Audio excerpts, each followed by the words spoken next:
আর 5-7 দিনের মধ্যে আলু দিয়ে দেবো বন্ধুরা। 1 মাস ধরে আলু রাখছি, কিন্তু প্রচুর আলু পচে গেছে অনেক দিকে, চারিদিকে আলু রাখছে, ডাম্প আলু পায়। আলু কিন্তু প্রচুর পচছে, কিন্তু আমারটা দেখলাম আপাতত ভালোই রয়েছে, ভালোভাবে রয়েছে, সুন্দর রয়েছে।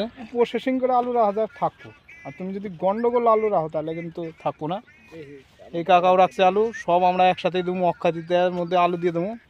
কালকে 1000 প্যাকেট আলু এই মাঠ থেকে উঠছে, তার দাম তো একদম খুব নেমে গেছে, 420 টাকা 50 কেজি বস্তা।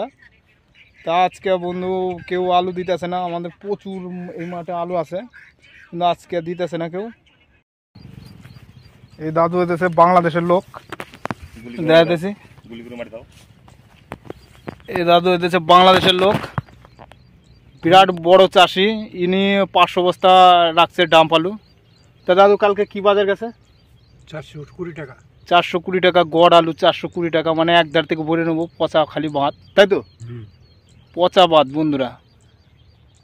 আবার গড় আলু একসাথে, প্রচুর আলু লোড হয়েছে না কালকে, তাহলে 420 টাকা 50 কিলো বস্তা কালকে বাজারে কিন্তু এখানে এই আমাদের ফিল্ডে বিক্রি হয়েছে, তাই তো দাদু? তা কত আছে? 500 প্যাকেট আছে নাকি আপনার? তা আগামীকাল দিবেন তো মনে হইতেছে? হ্যাঁ, আগামীকাল দিব, যদি সেরকম দাম চাপে উপর দিকে উঠে, তাহলে চাষি তো সব আশা করে থাকে যে 2 টাকার জন্যে। এবারে 1 মাস ধরে রাখছে, এবং আমরাও রাখছি। আমার এটা 150 প্যাকেট আছে। তো বন্ধুরা সঙ্গে থাও, এইভাবে চলবো আমাকে চাষ।